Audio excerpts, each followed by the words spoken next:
RTP.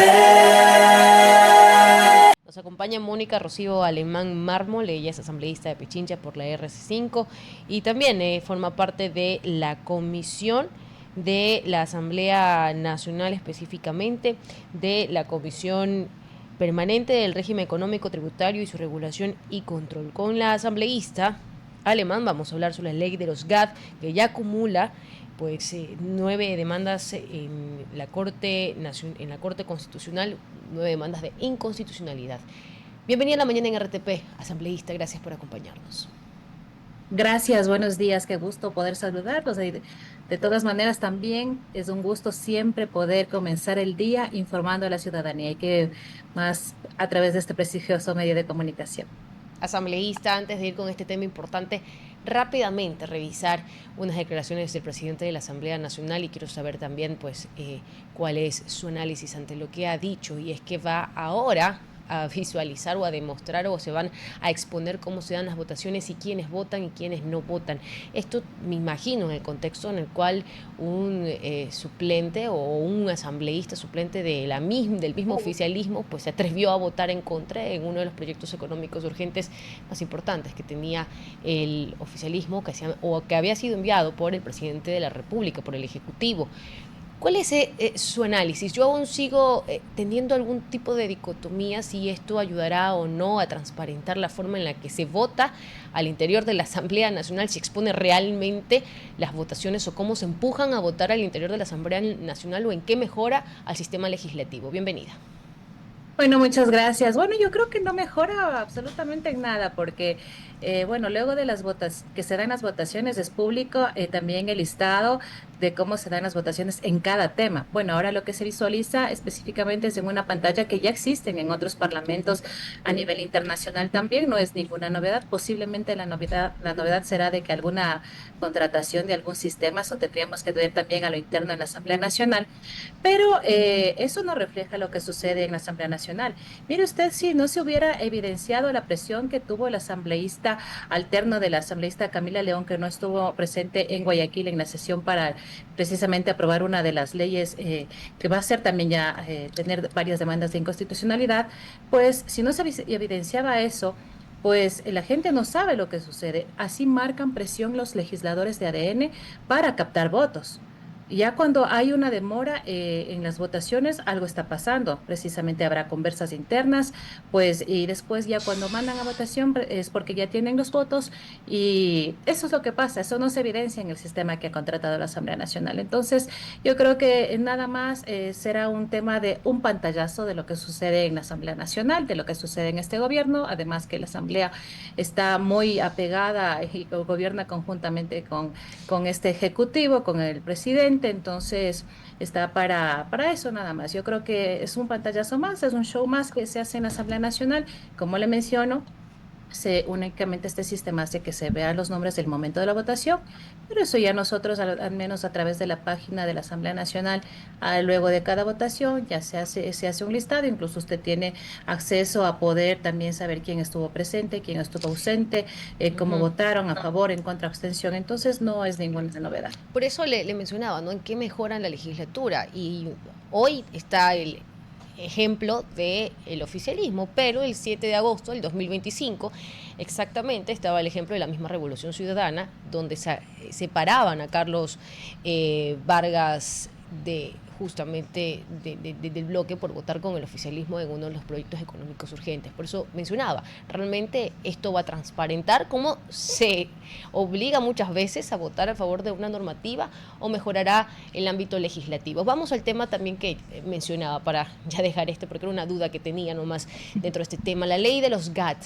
Vemos que por parte de los alcaldes y prefectas de la Revolución Ciudadana se está tomando y se está empujando para que esta normativa pues tenga algún tipo de veredicto diferente al que tuvo en la Asamblea Nacional o dictamen desde la Corte Constitucional. ¿Cómo avanza este proceso? Bueno, de hecho, en primer lugar, yo creo que hay que reconocer, sí, de que quienes han sido más visibles específicamente han sido las autoridades locales de la Revolución Ciudadana, pero también cabe mencionar que a ellos lo han acompañado vocales de juntas parroquiales, no precisamente de la tendencia de Revolución Ciudadana, sino también de otras organizaciones políticas. Es así como también están ya presentadas 9 demandas de inconstitucionalidad. Nosotros como bancada también ya hicimos lo propio el pasado jueves, presentamos la demanda de inconstitucionalidad en este caso también a la Corte Constitucional, pero esperemos que si se actúa la Corte en derecho, pues que esta demanda se revierta. Acá no mira la ciudadanía realmente lo que pasa, porque claro, le venden esa cortina de humo y lo que a nosotros como ciudadanos nos gustaría escuchar sería sí, 70% de los recursos que ingresan del gobierno pues que sea para obras, porque a la ciudadanía todavía le falta servicios básicos y lógicamente condiciones óptimas para vivir como sería al menos dignamente que deberíamos estar. Pero el 30% les dicen para el tema del piponazgo, la burocracia. Y ahí no reconocen específicamente qué es lo que pretende este gobierno nacional con esta prácticamente reforma que se aprobó al COTAD. En ese sentido, quiero mencionarle que se pone en riesgo muchas cosas, porque el momento en que se dice, sí, 70-30, primero hay que tener sumamente claro, y eso debe saber la ciudadanía. La regla del 70-30 ya estaba incluso en vigencia, pero la trampa, y yo sí quiero decirlo así, la trampa que lo coloca el gobierno en este momento específicamente es de que le coloca unas reglas y les dice, a ver, el grupo 71, ¿qué tiene el grupo 71 de estas cuentas que antes se computaban también como prácticamente gasto corriente, perdón, como gasto de inversión? Es el personal que está en las obras públicas, y en ese sentido, mire usted, cada proyecto de inversión, uno de los componentes es el personal que lo acompaña, es el personal que ejecuta la obra. Ahora ese personal tiene que pasar a la cuenta de gasto corriente. Es decir, eso hace que se incremente ese 30%. Asimismo, la cuenta 78, ¿qué le dice? El tema, una de las cosas que preocupa, porque el hecho de que hayan quitado a las juntas parroquiales de esta ley, de la aplicación de esta ley, no quiere decir que no se perjudica, sí les perjudica, porque existen convenios de congestión, convenios de estudios, bueno, lo de estudios corrigieron, sí, pero convenios de congestión, es decir, para los presupuestos participativos, no le permiten hacer las transferencias a los gobiernos, tanto prefecturas, a los gobiernos municipales, a otra entidad, es decir, ahora esos convenios de congestión que había para las obras que existen en los territorios para estos temas de presupuesto participativo no se van a poder realizar porque también ya no son computables.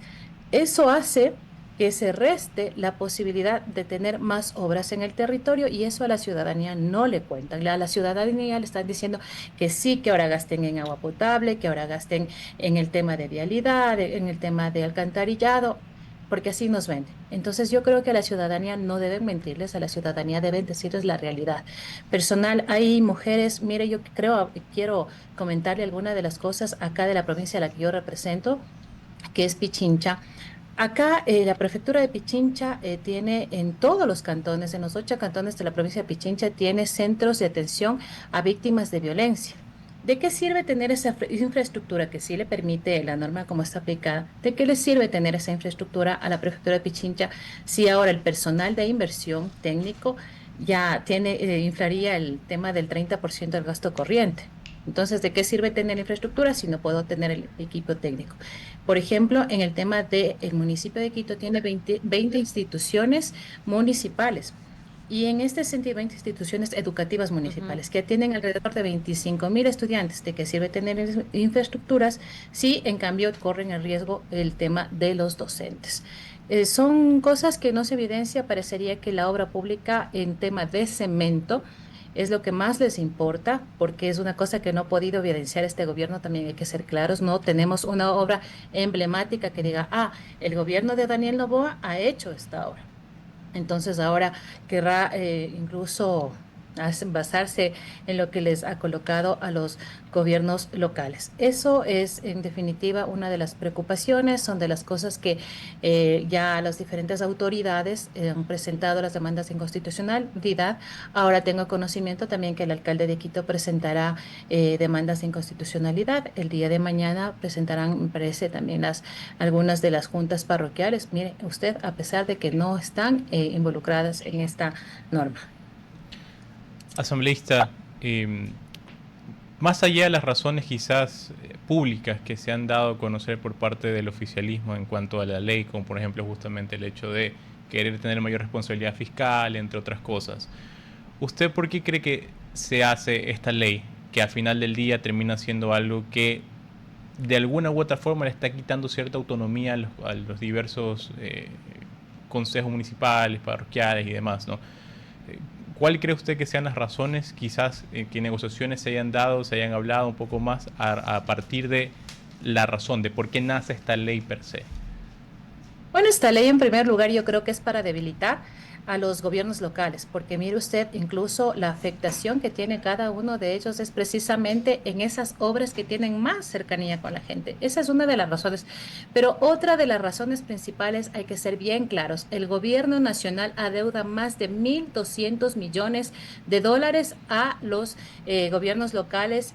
Y esta afectación que hace con la promulgación de la ley, pues más o menos dice, si no vas a cumplir la regla, pues yo ya no te voy a colocar tanto porcentaje, ¿no es cierto? Haciendo una corrida financiera, más o menos hay una afectación de 968 millones de dólares, casi 1.000 millones de dólares, es decir, casi lo que el gobierno le está adeudando a los gobiernos locales. Entonces, ahora, miren ustedes, es facilísimo. Como no van a cumplir los gobiernos locales, entonces el gobierno facilita decir, ah, no cumpliste, entonces yo ya no tengo deuda contigo. Entonces es uno de los motivos, una ley a la medida, como acostumbra hacerlo el gobierno, para desvanecer la deuda que tiene con los gobiernos locales. Ya lo hizo en la Ley de Integridad Pública cuando marcó un artículo específico para condonación de la deuda que tenía el Grupo Nova. Es decir, leyes a la medida, a la carta de lo que el gobierno y el Ejecutivo están necesitando, y en ese sentido, esa también es una de las razones por las que se aprueba esta ley. Imagínese usted, económico urgente, que de económico urgente no tiene absolutamente nada, porque el mismo Ministerio de Economía y Finanzas, en documento público, que además es parte de los razonamientos y anexos que tiene el proyecto de ley, cuando era proyecto, pues decía que no genera en este caso, ningún impacto económico inmediato. Entonces, ¿dónde estaba la urgencia de la ley? Asambleísta alemán. La pregunta que nace, al principio esa ley comenzaba en el 2027. Entiendo que la ley la han pasado para que comience ya este año. ¿Es cierto Sí. eso? Cuéntenos Sí, un poco. así es. De hecho, la aplicación de la ley existía una transitoria primera en donde se mencionaba que la ley era a partir del 2027. Nosotros, obviamente, cuando participamos en la comisión, mencionamos que incluso esa era una de las razones en las que se evidenciaba que no era de carácter urgente. Pero adicional, una de las cosas que no miró el Ejecutivo cuando plantea la ley es que en el 2027 hay periodo electoral, es decir, que los gobiernos locales están con presupuesto prorrogado y tampoco va a ser aplicable sino hasta el 2028. Pero no subsanan los del 2027, no subsanan los del 2028, más bien quieren ellos subsanar como para decir, ah, sí, vamos a hacerle de carácter urgente, entonces que se aplique desde junio de 2026. Y claro, ahora una de las cosas también importante, porque el tratamiento que sería una comisión de desarrollo económico, pues no fue el adecuado. Ellos tuvieron varias peticiones de diferentes autoridades que quizá a ellos les resultan incómodos, pero cuando nosotros somos legisladores debemos escuchar absolutamente a todas las voces. Pidieron ser recibidas varias autoridades locales, tanto provinciales, municipales, incluso también parroquiales, pero no fueron recibidos. Pero sin embargo, ellos, para tapar esta ausencia, eh, invitaron, por ejemplo, a la presidenta de la AME, y la presidenta de la AME, pues no sé si fue en representación personal de su cantón o fue representante institucional. Pero les comento también cosas que no se ven lo que sucede dentro de las comisiones. La presidenta del AME sí mencionó la preocupación precisamente tanto del Grupo 71 y del Grupo 78. Es decir, que a pesar que dijo que la ley está correctísima, que está a favor del gobierno del señor Noboa, pues dijo, pero sí quiero que se observe el tema del Grupo 71 y del Grupo 78. Entonces, asimismo fue, bueno, de hecho, el presidente de Congope presentó incluso un informe motivado de los equipos técnicos de 17 prefecturas, en donde 17 prefecturas le mencionan que no están de acuerdo con el planteamiento de la norma, observando también precisamente el tema del grupo 71, el grupo 78, pero y que incluso mencionaban que hay vicios de inconstitucionalidad. Asambleísta. No, absolutamente. Asambleísta, dentro de lo que hemos hablado, créame que a mí me preocupa tanto, por ejemplo, ir a un cantón como Jaramillo y ver que está en casi su 80% en tierra aún sin pavimentar, y ver al contrario un palacio municipal pues bastante bien estructurado cuando la gente no tiene ni agua, como también me preocupa, por ejemplo, el lado de que el gobierno no haya transferido a Guayaquil lo que le corresponde, y solamente en el 2025 se alcanzó hasta el 34% de enviar. En esto que yo le planteo, que pongo tanto una parte en contra como también a favor de esta normativa, es decir, que se invierta en los cantones y en las provincias, quisiera consultarle aquí, yo no entiendo la lógica. El gobierno quiere ahorrarse $1.000 millones como algunas personas y algunos entendidos han pues calculado que podría ahorrarse con esta normativa, cuando él realmente también aspira a poner a sus propios candidatos dentro de estos cantones o dentro de estas candidaturas para el 2027. ¿Cuál es la lógica ahí? Si te quieres ahorrar, pero al mismo tiempo quieres poner a funcionar a estos candidatos que van a estar representando de a ti y a tu movimiento, y que a largo plazo o a mediano plazo te van a representar también un capital político para los siguientes años si quieres reelegirte. Es que aquí la lógica del presidente es política. La lógica del presidente en este momento es desgastar precisamente a los gobiernos locales que están en la actualidad, porque a los que están afines a ellos no les ha dejado de apoyar, de generar programas, proyectos y todo, pero a los que prácticamente no son afines, ahí lo que él pretende es este tema político, desgastar políticamente a las autoridades locales con este fin posterior que nosotros ya tenemos un año electoral, nuevas elecciones seccionales, pero yo sí comparto con usted. El tema de la regla del 70-30, al ver también cantones que no tienen todavía servicios básicos, no se han cubierto las necesidades básicas insatisfechas de los territorios, asimismo hay otros también que sí lo han hecho, pues yo creo que requiere incluso ver una mirada más amplia de tema de planificación. Pero esto además es conjunto. Yo al menos creo que hay que tener la tesis de que cuando se gobierna, se debe gobernar para absolutamente todos. Ahora sí ya tiene este cálculo político el presidente de la República de desgastar a los gobiernos locales con la finalidad de que después lleguen sus candidatos salvadores a decir yo voy a solucionar esto porque yo tengo mi gobierno, entonces vamos a apoyar. Ese va a ser el discurso y hay que ser sumamente claros. Pero lo que la gente debe recordar es lo que estamos viviendo.